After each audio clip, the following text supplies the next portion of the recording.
The name's Mabus, and we all wanted to be a Pokemon trainer at some point in time. But have you ever wondered what it'd be like to actually have them in real life? Which ones would you take with you on your journey? Well, today, we're gonna find out. Now, I suppose we should go over some of the ground rules to make this a little more interesting, because nobody wants to see a list made of the most overpowered legendaries that everybody spams to death.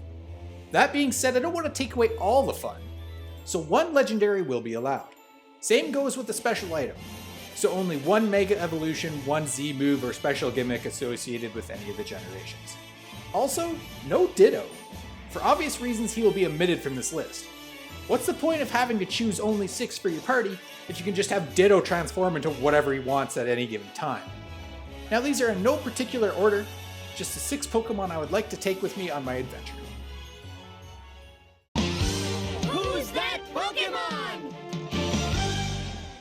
Now, the first thing we're going to need on our journey is a companion. A Pokemon that'll keep us company during our day and walk by our side mimicking that of a pet. Typically outside of their Pokeball. Kinda like how Pikachu was for Ash. Now there are a few that come to mind, and Evolution is a top contender for these situations. And my personal favorite is Glaceon. Very clean, vibrant blue design, and can double as an air conditioning unit to help you and your Pokemon cool down after you absolutely demolish other trainers in battle. Or perhaps I could go with Ninetales.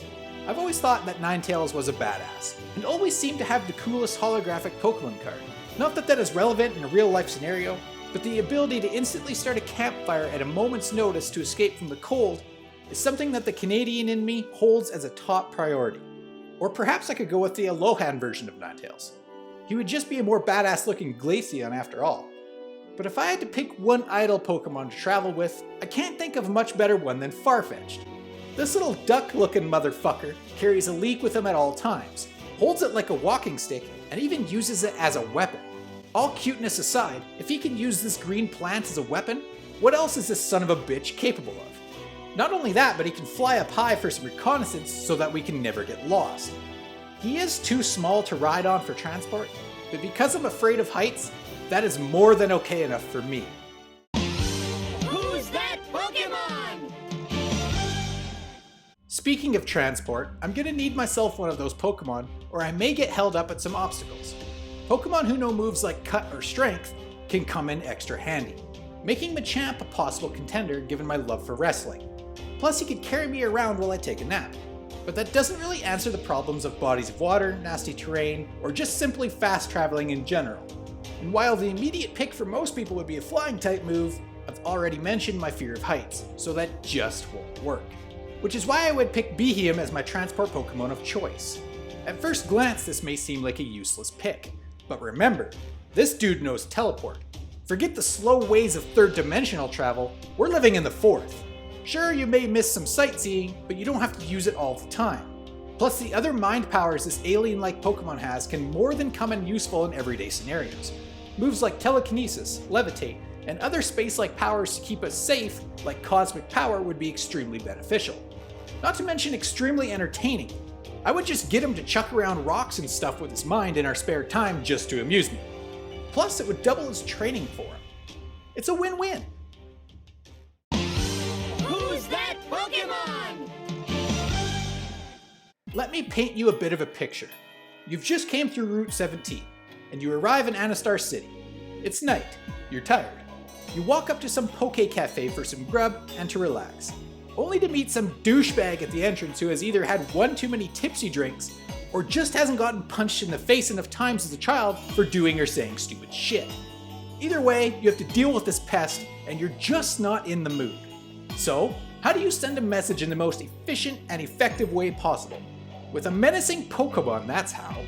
Now I can think of several that will do the trick just fine, and I would love to have them in my party. Pokemon like Gengar, who can instill fear into its enemies with its piercing, untrustworthy gaze. Maybe Aegislash or Crocodile could be of use to do some serious and possibly illegal and immoral actions to put this punk in his place.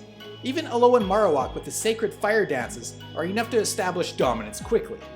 But when it comes to sheer intimidation and presence, I've yet to see a Pokemon more threatening than Malamar. This upside-down Cthulhu squid-type monster will lock eyes with you as his tentacles flail and will not break his stare. Not to mention the abilities it has like Topsy-Turvy, so that any confidence that this asshole and his Pokemon emit will immediately be reversed into fear. And then when they are cowering in a corner, begging for mercy, it'll slowly finish them off for their friends to helplessly watch. Malamar is scary, and would be an excellent addition for my team when it's time to get my hands dirty. Who's that Pokemon? Now we need some sort of healing or magical Pokemon to join our team. Because what happens if we get injured during our journey? We may need to have some form of medication or first aid. And what better way to do that than to have ourselves a magical healing Pokemon to fix us right up? Florges would be an excellent Pokemon for the job here. Being fairy type, it's almost default that they know healing. Plus, Florges packs some serious magical abilities, and can be quite the threat. Alola and Ninetales once again would be useful here too, but having the ability to teleport with Beheeyem to any Pokemon Center kinda makes the healing irrelevant unless you're trying to overthrow the government and need to do it yourself. So in this case, I'm going to lead to the more magical side of the spectrum and go with Delphox. This magical Firefox shaman can mentally control fire and even see into the future, which can be incredibly advantageous in battle, or picking up chicks. Hey, baby. Anybody ever tell you I have beautiful eyes? Also, like I mentioned earlier, the benefit of having a fire Pokemon on the team is never a bad thing. And being half psychic type, it isn't a stretch to assume that this magical fire sage is also capable of healing if need be. So maybe overthrow the government after all? Who's that Pokemon? Now we need an elemental Pokemon. And once again, Ninetales both in its regular and Alolan form would be a great fit. Jeez, I should really add them to the team. But so would an electric Pokemon. Imagine being halfway down a route and your phone dies. But once again, Beheeyem's teleport comes to the rescue. So electricity isn't essential. I'm thinking more basic. Water. You can carry one of these Pokemon around with you, and you don't ever need to backpack water bottles. Now, Toxapex may not have the most trustworthy water supply being half poison type, but I trust him. He is my Pokemon after all. Plus he doubles as an indestructible tent. Think about it, it's the middle of the night and it's pouring rain. Climb underneath Toxapex and let the Z's take over.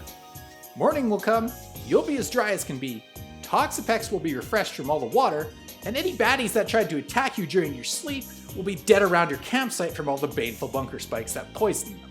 You got to think outside the box. Or inside the Toxapex.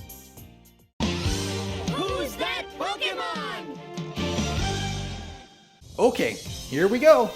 We get one legendary, and for me, there were really only two possible choices. Now I could go down the same path as most people, having the most powerful Pokemon they could possibly get their hands on, kinda like I said in the intro about spamming overpowered shit. In that case, I would pick the devastating and extremely badass Yveltal. Destroy everything in my path, overthrow the government, and become a supervillain and wreck that shit up. Or I could pick my favorite legendary Pokemon and live the luxurious life filled with pleasures and riches. This is where Diancie comes in.